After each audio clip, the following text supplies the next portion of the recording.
Vamos então continuar a leitura do livro O Consolador, do Espiritismo, na sua feição de Consolador prometido pelo Cristo, com aspecto científico, filosófico e religioso, explicado por Emmanuel durante estudos com Chico Xavier. Evolução, dor. Os itens serão: dor física e dor moral, felicidade na terra, auxílio definitivo na redenção, o Evangelho e as alegrias humanas, generalidade do concurso da dor, lugares de penitência no plano invisível, a dor e a prece.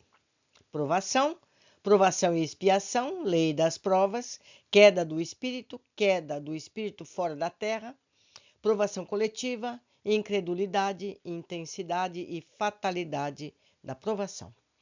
Questão 239. Entre a dor física e a dor moral, qual das duas faz vibrar mais profundamente o espírito humano?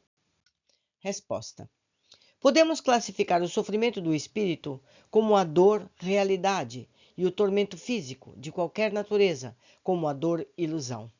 Em verdade, toda dor física colima o despertar da alma para os seus grandiosos deveres, seja como expressão expiatória, como consequência dos abusos humanos ou como advertência da natureza material ao dono de um organismo.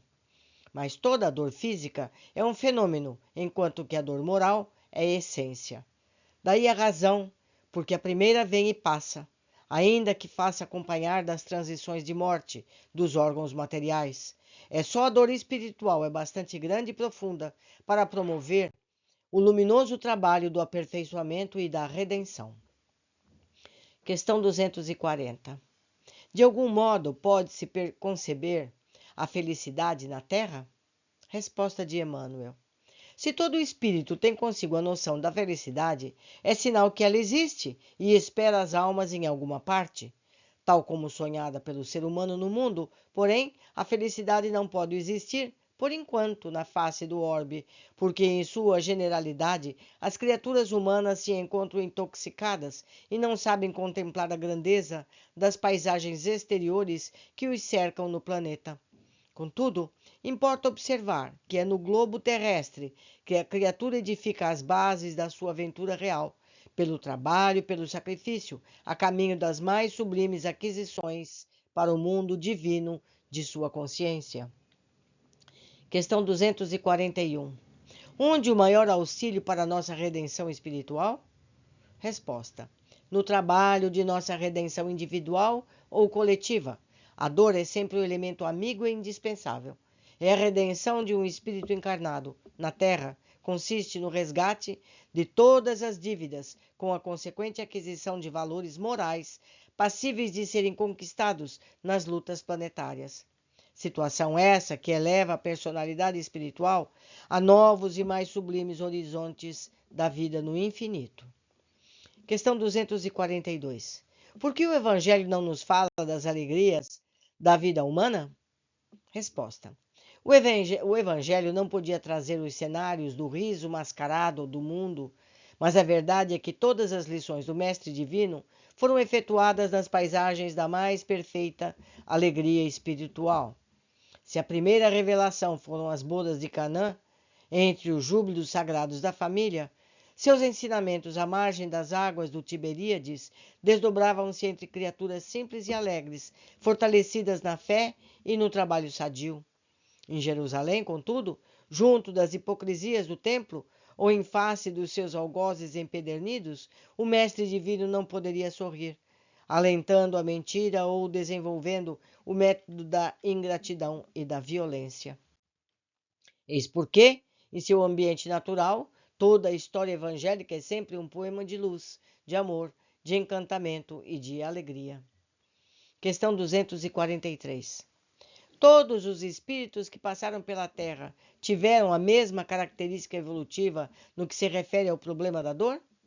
Resposta: todas as entidades espirituais encarnadas no orbe terrestre são espíritos que se resgatam ou aprendem nas experiências humanas, após as quedas do passado, com exceção de Jesus Cristo, fundamento de toda a verdade neste mundo, cuja evolução se verificou em linha reta para Deus e em cujas mãos angélicas repousa o governo espiritual do planeta desde os seus primórdios.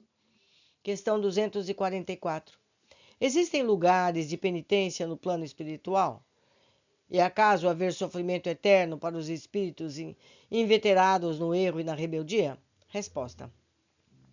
Considerando a penitência em sua feição expiatória, existem numerosos lugares de provações na esfera para a voz invisível, destinados à regeneração e preparo de entidades perversas ou renitentes no crime, a fim de conhecerem as primeiras manifestações do remorso e do arrependimento, etapas iniciais da obra de redenção.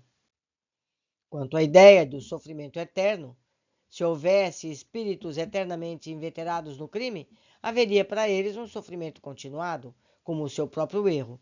O pastor, porém, não quer que se perca uma só de suas ovelhas.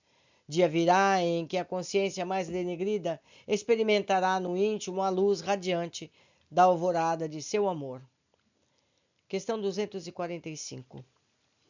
Se é justo esperarmos, no decurso do nosso roteiro de provações na Terra, por determinadas dores, devemos sempre cultivar a prece? Resposta. As leis das provas é uma das maiores instituições universais para a distribuição dos benefícios divinos. Precisais compreender isso, aceitando todas as dores com nobreza de sentimento. A prece não poderá afastar os dissabores e as lições aproveitoras da amargura, constantes no mapa de serviços de cada espírito deve prestar na sua tarefa terrena, mas deve ser cultivada no íntimo como a luz que se acende para o caminho tenebroso, ou mantida no coração como um alimento indispensável que se prepara de modo a satisfazer a necessidade própria na jornada longa e difícil, porquanto a oração sincera estabelece a vigilância e constitui o maior fator de resistência moral no centro das provações mais escabrosas e mais rudes. Questão 246. Qual a diferença entre provação e expiação? A provação é a luta que ensina ao discípulo rebelde e preguiçoso a estrada do trabalho e da edificação espiritual. A expiação é a pena imposta ao malfeitor que comete um crime. Questão 247. A lei da prova e da expiação é inflexível? Resposta. Os tribunais da justiça humana, apesar de imperfeitos, por vezes não comutam as penas e não beneficiam os delinquentes com o sursis? Resposta. A inflexibilidade e a dureza não existem para a misericórdia divina, que, conforme a conduta do espírito encarnado, pode dispensar na lei em benefício do ser humano, quando a sua existência já demonstre certas expressões do amor que cobre a multidão de pecados. Questão 248. Como se verifica a queda do espírito? Resposta. Conquistada a consciência e os valores racionais, todos os espíritos são investidos de uma responsabilidade dentro das suas possibilidades de ação. Porém, são raros os que praticam seus legítimos deveres morais, aumentando os seus direitos divinos no patrimônio universal. Colocada por Deus no caminho da vida, como discípulo que termina os estudos básicos, a alma nem sempre sabe agir em correlação com os bens recebidos do Criador, caindo pelo orgulho e pela vaidade, pela ambição ou pelo egoísmo, quebrando a harmonia divina pela primeira vez e penetrando em experiências penosas, a fim de restabelecer o equilíbrio da sua existência. Questão 249. A queda do espírito somente se verifica na Terra? Resposta. A Terra é um plano de vida e de evolução, como outro qualquer, e nas esferas mais variadas, a alma pode cair em sua rota evolutiva. Porquanto precisamos compreender que a sede de todos os sentimentos, bons ou maus, superiores ou indignos, reside no âmago do espírito imperecível, e não na carne que se apodrecerá com o tempo. Questão 250.